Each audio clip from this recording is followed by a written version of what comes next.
Welcome to AlphaCars. My name is Dimitri, and today we're going to look at a very special car. 1971 Moskvitch IZH-412. Technically, the name of the car is IZH-412. The reason I refer to it as Moskvitch because that's how most car enthusiasts would relate to this vehicle. So the IZH factory started its existence in 1958 with a prototype four-wheel drive vehicle, and ironically it had a 750cc engine from a Ural motorcycle. They went prime in 1965 with assistance of French car manufacturer Renault, and the first vehicles were produced in 1966 from IZH factory, and the first vehicles being copies of the Moskvitch, and they started off with Moskvitch 408, which we happen to have. It is on our website, and by the way, AlphaCars.com, you can see all the details about this vehicle and many others. In 1970 they transitioned to 412 power plant, and they differ from the Moscow produced Moskvitch in the way that the headlamps are. So all these details are fun to go back and forth. We happen to have both of them, the Moscow factory produced Moskvitch 412, and we have this IZH. We have them side by side in our Spencer showroom that houses some phenomenal cars from our Soviet era car collection. So check that out. And by the way, you don't have to buy one of them. Of course, if you do, we'll sell it to you, but you can just visit and check them out. This particular example we're super excited to have it, and unfortunately for us, we have to offer it for sale. We're reducing the size of our collection simply because we need more room in the showroom to do business and to have fast-moving inventory. So this vehicle, not to mention it has ultra low mileage. I will check on the mileage to tell you exactly what it has, and it's only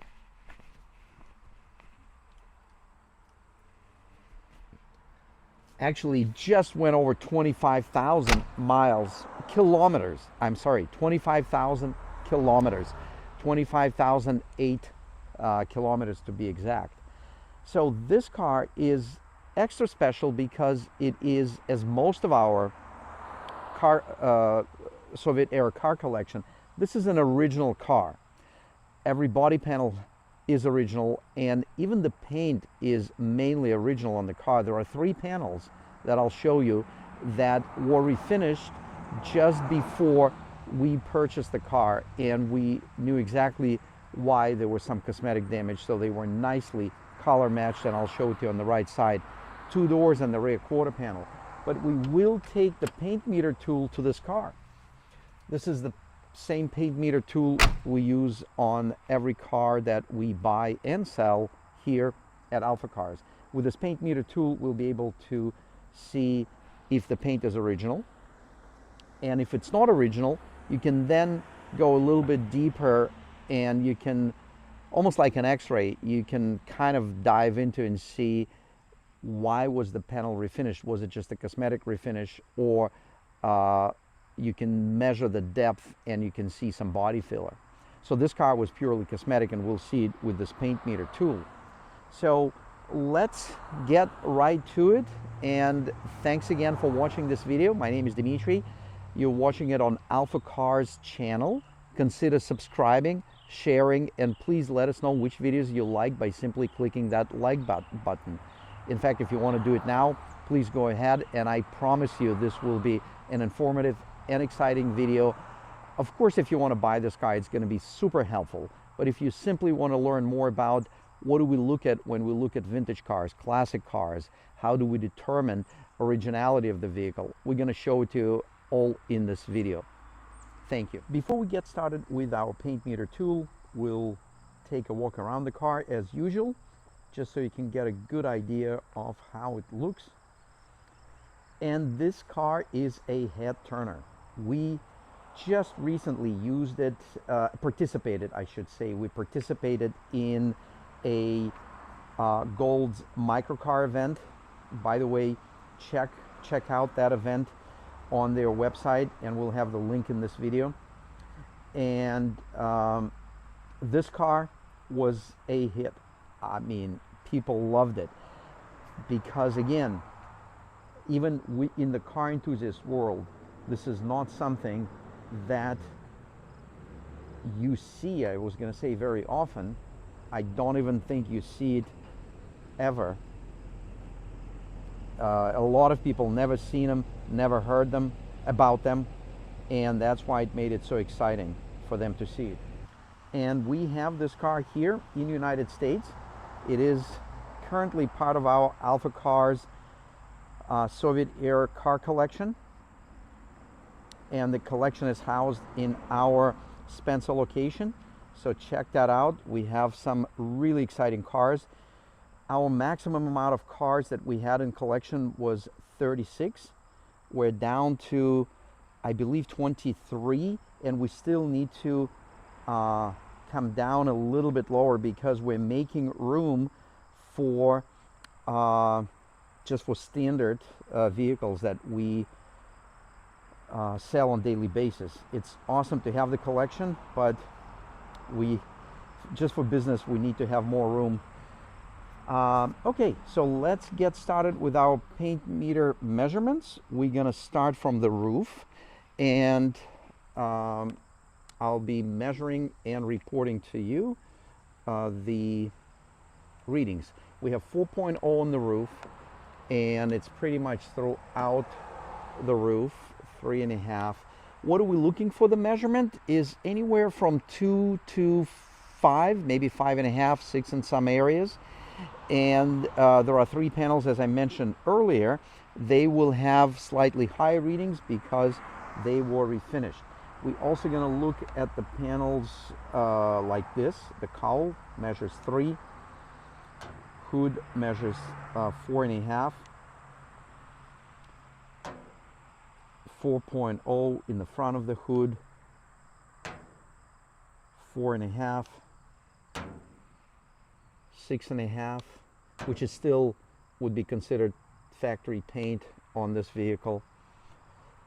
Again, you start off from the factory with higher readings, and then as you polish the paint, and obviously this car, over 50 years old, of course, during the maintenance of the paint, the paint thickness gets reduced. So you start off from 6 and you go down to, in some areas, to maybe as little as 2. So we are observing 4.5, 5.0, 3.5, and this corner measures 5. We're checking out the fender, measures 3, 3, and then we're going to also measure the lower section of the fender, which measures 2.5. The reason we do that, sometimes the panel will be refinished to a certain body line. We're going to do the same thing on this side. 3.0, 3.0, driver's door, 3.0, 3.0, driver's side back door, 3.0, 3.0, the quarter panel, 3.0, 2.5, and then the panel below back glass, 3.5, 3.5. The trunk lid measures 4.0, 3.5, and the quarter panel measures, we did it, I think we just did it, but I'll do it again, 2.5 and 3.0. And then when we get on the passenger side, you see a little bit more shine, and those are the 3 panels that were refinished in Russia to by our request, because it had some, you know, significant scratches here, and that's why we're measuring 8, 7.5, 5.5, 4.5, which means they stripped down the original paint almost to bare metal. 5.0 on this door, 6.5, and 7.0. So we know these 3 panels were refinished, and it is an incredibly good color match. There is minimal to no difference, and you can see a little bit on the front fender, just because, again, this panel is shinier than adjacent panel, but as far as color, it's very, very close.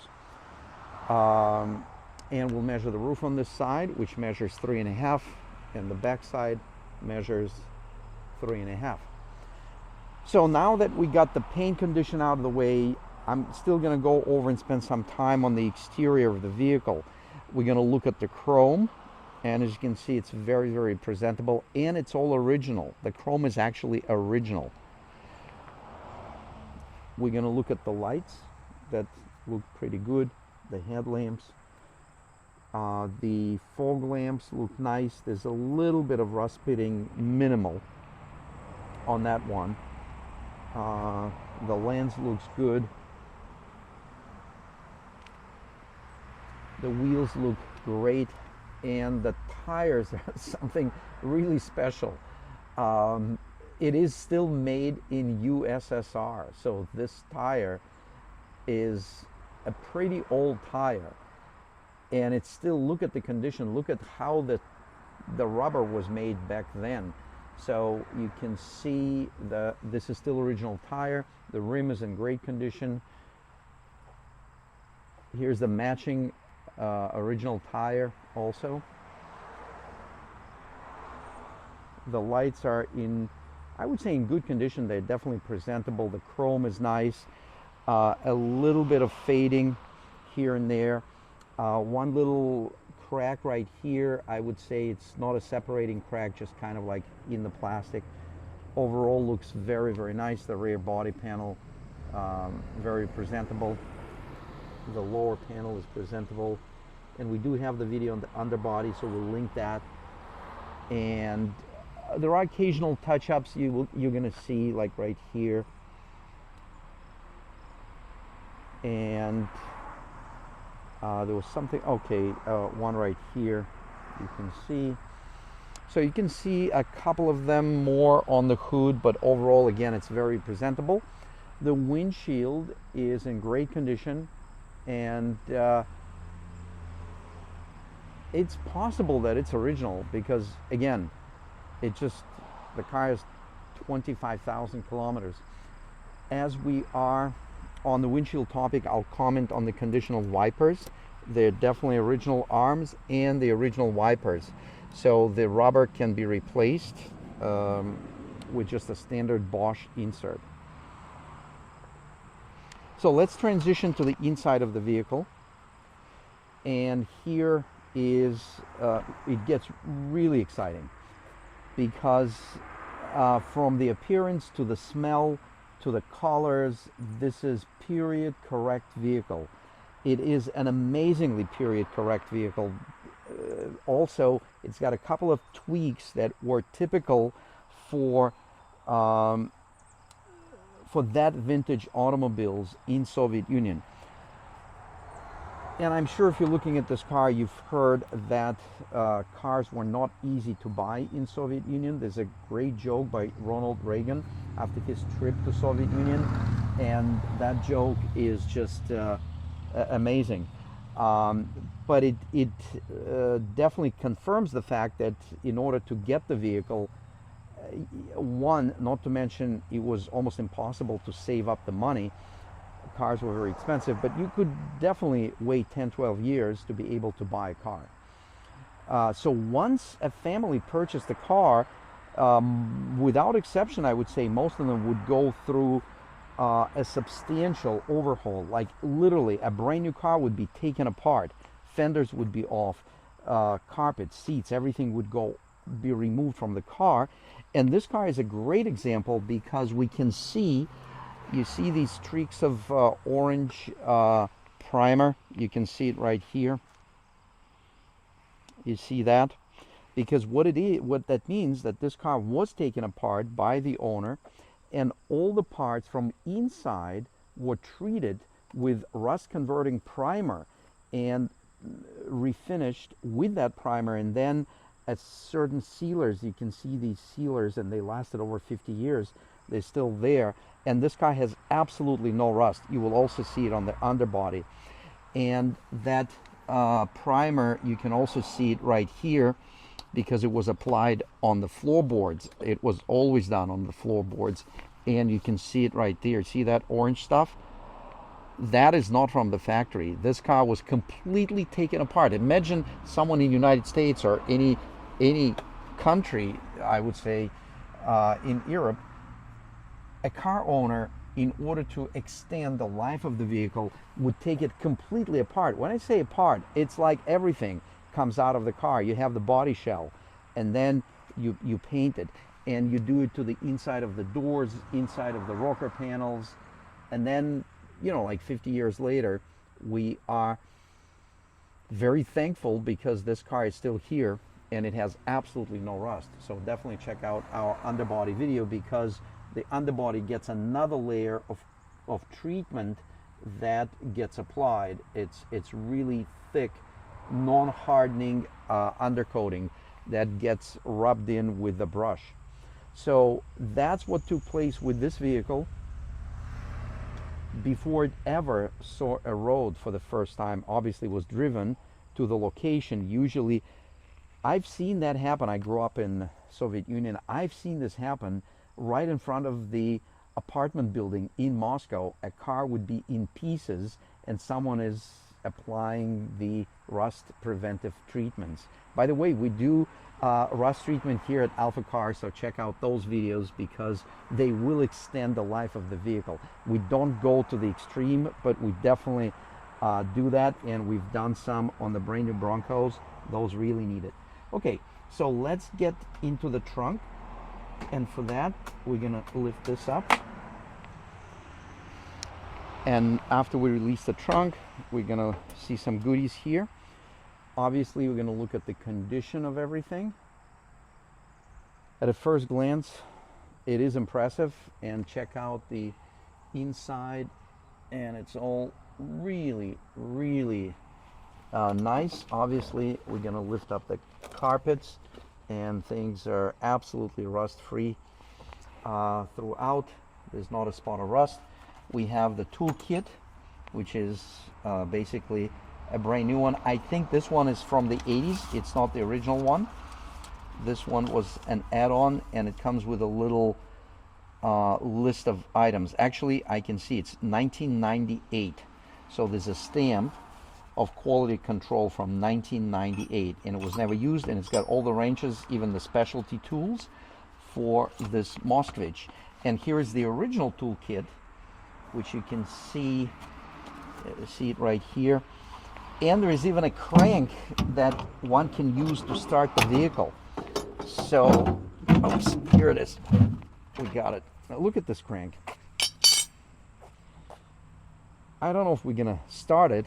It certainly will take some training and physical conditioning, but we certainly can show you how one would do that in Moscow or some other cold place. Moscow is not the coldest place, so you would fold this is front license plate bracket, so you'd bring that down and you'd put that in, and you would fish for, okay, I actually grabbed it right there.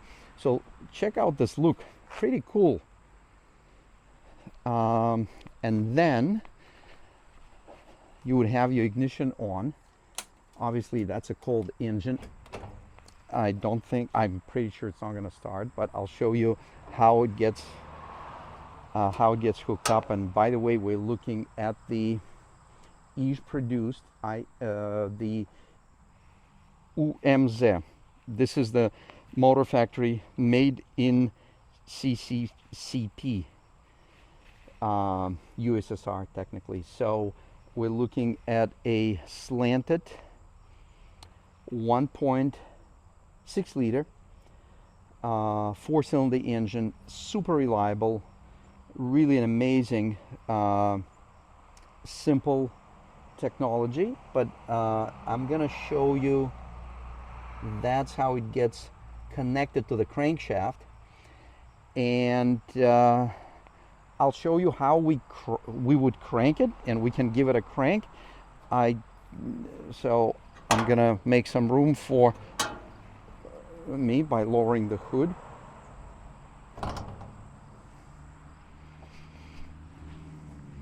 So I have ignition on. If the car sat for a while or sat at all, I would use this mechanical pump feature. Well, it's a fuel pump, but I'd make sure I have fuel in the carburetor, which, since it ran recently, like a few hours ago, I'm sure there's still fuel. So we have the ignition on. I'm gonna pull out the choke just a little bit, probably like 30%. And we do want to make sure it's a neutral, because if it isn't, and if it starts and you're in front of the car, that is going to be a pretty funny scene. So, and we'll use the parking brake. And let's see what happens.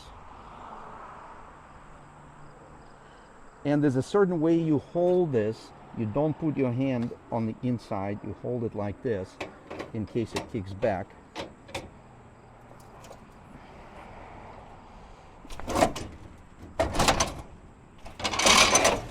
No way. We just started the engine with the crank. Oh, let's keep it running. Yeah, definitely pull the choke in. Wow. So that speaks highly of our technician who tuned this vehicle, because in order for this to take place, the engine has to be tuned impeccably good. And that goes for the carburetor adjustment, of course, but mainly, or equally important, is the dwell in the points of the distributor. I can't believe it. It's been a while that I used the crank. It's been certainly over 30 years, but I was happy and surprised that it started right up. So that's great. We actually just started this engine without the push start, certainly without the electric start. We started it with a kick and not a kickstart, with a crank start, hand crank start. So that's great. I'm glad I went for it. So we're warming up the engine. You can see it runs nice and quiet, which it should. I mentioned the distributors down there, and we just went through this car, and as you can see, we definitely did a great tuning, and there are a lot of new parts, including the fuel pump, of course, all the ignition wires, the spark plugs. Believe it or not, we kept the cap and rotor because they're factory original and they are in great condition. By the way, we have more of this material here, and after 50 years it is still soft. It is amazing, absolutely amazing. Here is the Moskvitch 412, Moskvitch 412 IZH factory. It's got the chassis number, engine number, and it also spells out the weight in kilograms in the fully equipped condition. So we've got that, and that's just a little over 1,000. So it's I guess it's under 1 ton with just a driver and maybe a passenger. So we definitely have a great running engine. Look at this cable. So this cable is for the parking brake. It runs from here and back. Very simple engine compartment. I'm gonna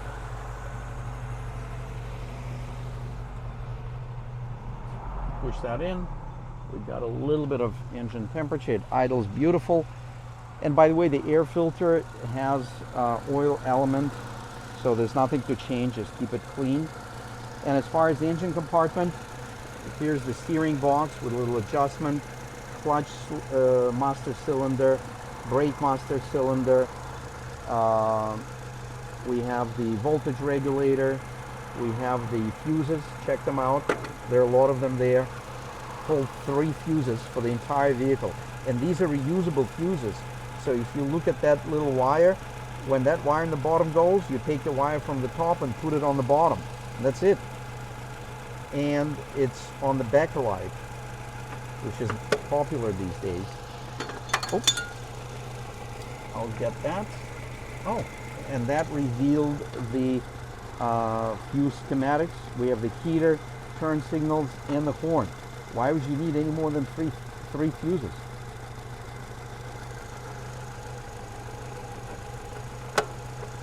Oops.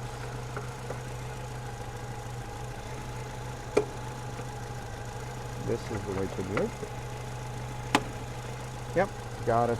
Clipped it on. Nice. Original electrical harness. Everything is original in this car. Literally everything, from the cable positioning, the little springs, cotter pins. It's all original. Great running engine. All the hardware is original, and it has it's properly anodized from the factory. So yeah, a little flaking on the paint and engine compartment, nothing unusual. We still have the this little seal up here, and that is a cool louvers. They're adjustable from the cabin, so in the winter you can close them up for the engine to warm up quicker. This is the vacuum booster, which is pretty impressive for a small car in 1972. We have 2 horns that produce very attractive sound, and I believe the horn relay is right here. We have the power distribution panel, again nice and transparent. And what else? That's pretty much it. So this is overhead cam engine, and it's got the cam in the middle, and it's got the rocker arms on the top, very similar to a BMW engine. But ironically, well, this came out right around the time when BMW had their slant 4. So again, condition of this car, we're transitioning back to the body, door jambs. As you can see, it's amazing, absolutely amazing. There's something else really amazing about this car, and I'm gonna turn this off. Is the dashboard is elegant, it's beautiful, and it's metal. Like, this is all metal. These are the air vent adjustments, and here, and there are some basic controls here. We know this is the choke, windshield wipers, headlamps, turn signals, so self-explanatory. What is not self-explanatory is this massive radio. It is amazing. And what you do with this radio, you can actually take it with you if you're gonna have fun outside of the car, say on the beach. You can actually take this radio. So there's a retractable, extendable antenna right here. You can see the connectors back here, and this is the plug to plug it in here, and this here the batteries. So the batteries you put in there. I'm not saying this radio, we have not tested the radio, we did not put the batteries in, but we can certainly plug it in the car and see if it will work. I don't think we had it plugged in. And there's an antenna connector in there, and the multi-pin connector right here. So let's slide it in, and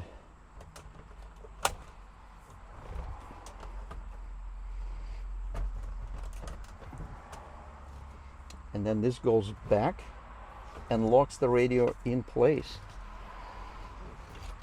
Well, we definitely don't have the, oh, look at that. We definitely have power to the radio. So with some fine-tuning by the people that know how to do this, but you can change the capacitors, and you can change something. I'm not sure if those are capacitors, but you can actually make this work for the local frequencies. Right now,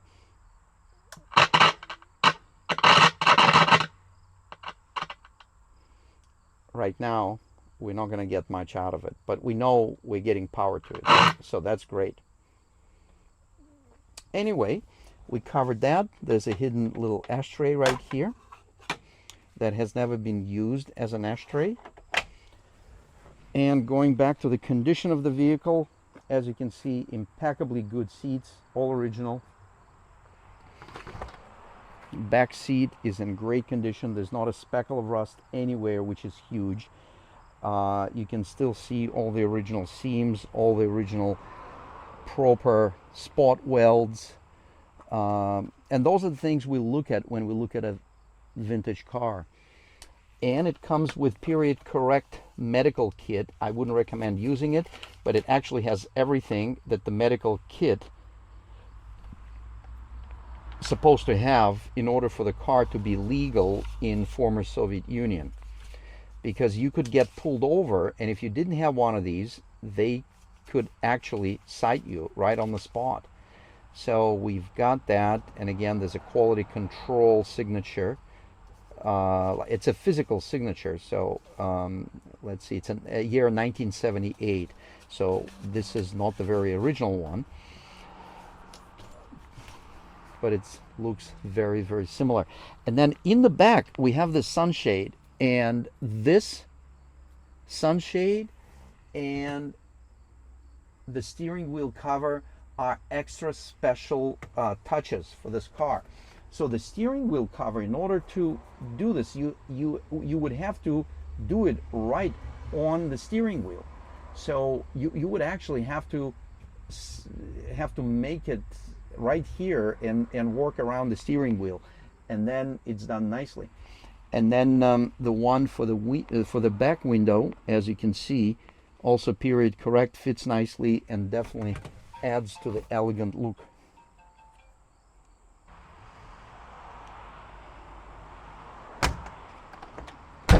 In addition to elegant look, this car offers quite amazing performance. With a 1.6 liter engine, it actually is fun to drive. And I would say very few people in the United States had a pleasure of driving one of these, and hopefully you will one day. But I will tell you that this is something that I guess it's very similar, comparable to a BMW 2002. I'm not taking anything away from BMW, just so you know. BMW made an outstanding engine, but this engine in this car was very modern. Moskvitch sold very well in England, not to mention it performed exceptionally well in the Dakar Rally in 1968, so look that up. And it performed awesome for us because it started on the first crank, in fact, like half a crank. I didn't think it would start, so I didn't provide any special guidance, but you definitely have to position the crank in a certain way. So I moved it so I can feel it's on the compression stroke for 1 or 2 cylinders, and then you definitely have to give everything you have. And then if everything is tuned correctly, the engine is going to start. And you definitely need a little bit of battery power. If the battery is completely dead, like completely dead, it's not going to start. It's not going to have enough juice for the ignition system.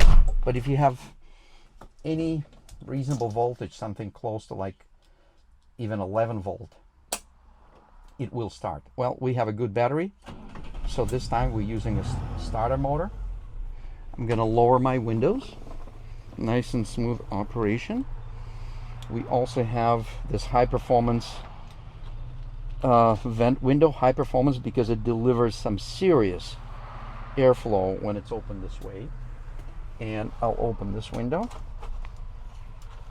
This one is a little bit stiffer, but it still works. Actually, we'll have to look at this one, so I'll make a note of it. I'm not going to force it, but I am going to open the side vent window. We do have the cabin light, and it's a 4-speed manual transmission. The clutch feels great. By the way, this is high beam, low beam. And let's take it around the building. Need to take the parking brake off, and we're good to go.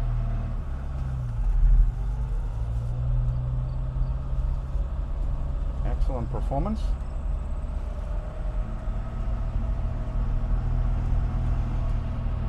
Yeah, and even on a really hot day, these cars do very well. Oh, brakes are awesome.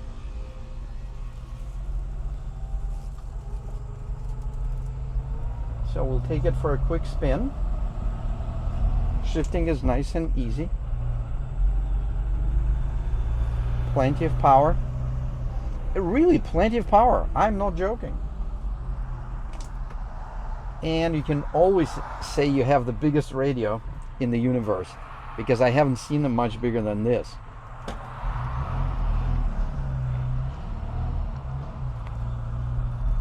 Oh, beautiful day for a drive.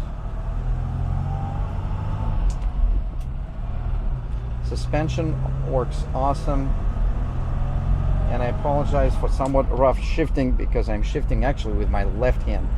And you can shift early. This engine has plenty of torque. I'm in 3rd gear and I'm going like, 15 miles an hour. And I could be downshifting, but again, I have the camera in my right hand. So in 3rd gear, it has plenty of torque and it just gains speed beautifully. So we're in the back roads of Boxborough, and I am absolutely enjoying this drive. It is exactly what we're looking for in the classic or a vintage car, something you can easily start. And this was a very special start. It gave me a really nice, rewarding feeling. So this is something that if you end up with this car, you can definitely impress yourself and certainly impress your friends when you start it this way. But I'm impressed I was able to start it. It's those that have tried that, it's as I said, it takes a nicely, properly tuned automobile, and it takes a commitment from someone who is trying to start the vehicle. So we have beautiful details around this vehicle. I'm going to show it to you. Here's my happy face driving this car. Brings some good memories because I grew up around these cars. But for those that haven't had this, I cannot say it's pleasure because, well, but anyway, if you haven't been around these cars, it still is an awesome candidate for if you're looking for a classic car on a budget, functional classic car that you just want to drive. And this car is perfect for that. There's still plenty of parts out there for a good support, and so it's functional, and it's not that expensive to get into one of these. It is definitely a head turner, and if you need something maintained or serviced, you can get parts from Moskvitch IZH-412 pretty much anytime, any day. And if you need to get in the field, this is fine. You can do that because it is a Moskvitch. It's not a Porsche 911. So we're going to park it right here, take another look at it, and I'm going to turn the engine off.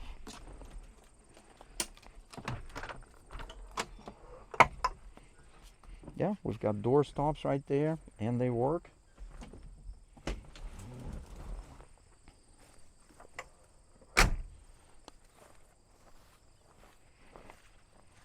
Look at this beauty.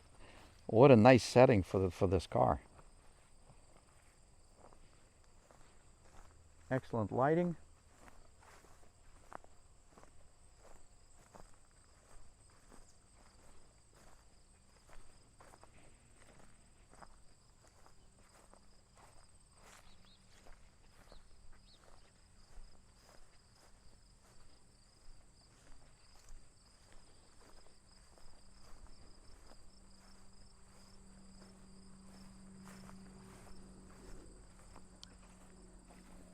So if you're ready for the Moskvitch, we probably have the best one from the standpoint of functionality, serviceability, certainly condition.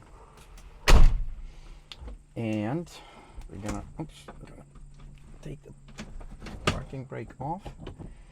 And so we tried to start it with the hand start. We started it with the electric start. So we can also take advantage of elevation, and we can let it roll a little bit and put it in second gear, and starts right up. All we need to do is pop the clutch. So now we need to go in reverse, and for that we're gonna push this all the way back, all the way to the right, and push it away from you. And we're gonna look in the back window, which is very pretty. And there's plenty of road clearance. I am not concerned with this field environment.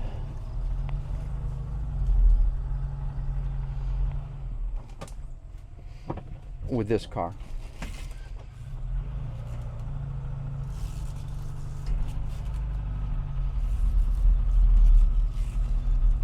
Oops.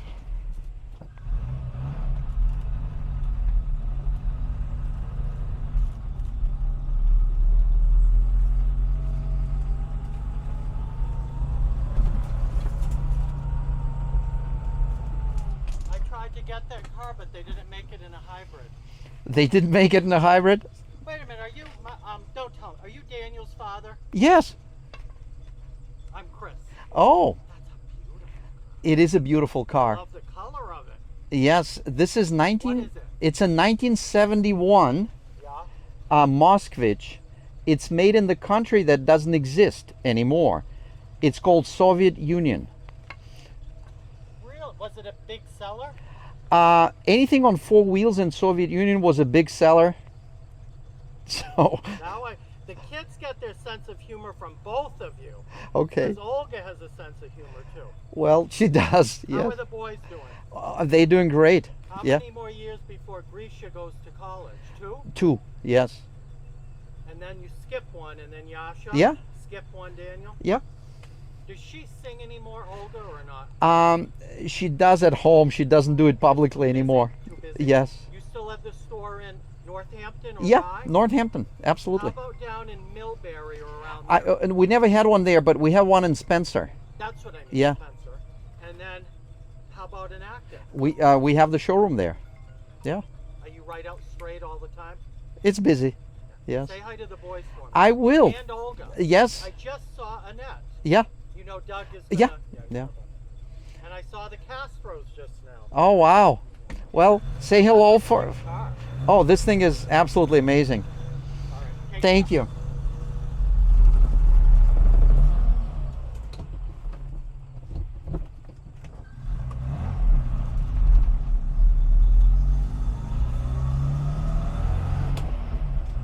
I was mistakenly in third gear taking off, so I had to switch to first gear, and it felt much better.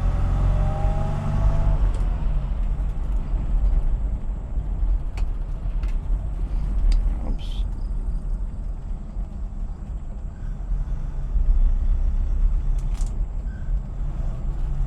So finally made it into third gear at the proper speed. We have the IZH keychain right here.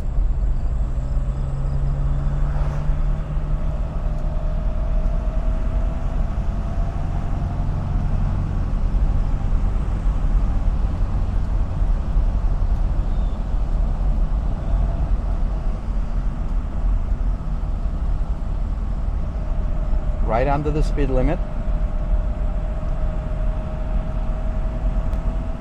From the standpoint of condition, this is a typical of the Soviet era vehicle. When it was purchased new, it was literally taken apart by the original owner, and literally taken apart, suspension, everything, the whole car.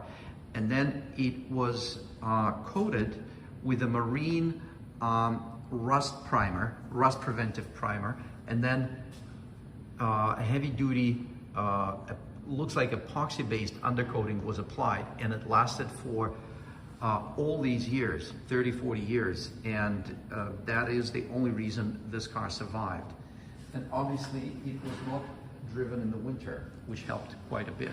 So we do have detailed set of images in our listing, but yeah, let's take a look at the underbody and show you all the details about the condition. There were various service upgrades we've done, like new brake hoses. Of course, we overhauled all the hydraulics in the brake and clutch system, but here you can see the condition of the underbody, and the primer is actually orangey color. You can see that in certain areas. That orangey stuff, that is certainly not rust. It is that primer that was applied. And look at all these typical areas that typically rust. Everything, brake lines, fuel line.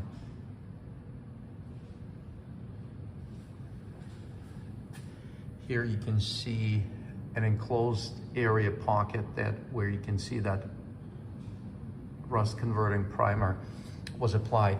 But the key thing, that it was applied when the vehicle was new.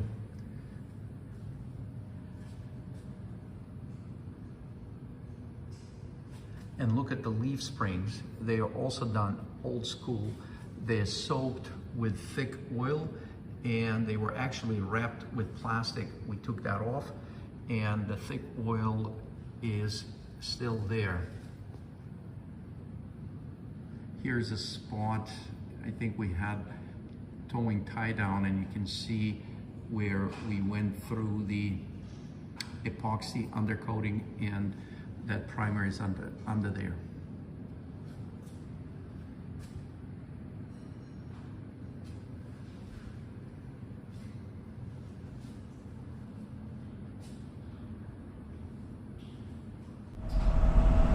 What an enjoyable drive. So thank you very much for being a part of it. Thank you for watching this video. We hope you enjoyed it. Please consider sharing, subscribing, and let us know which videos you like the best by simply clicking the like button.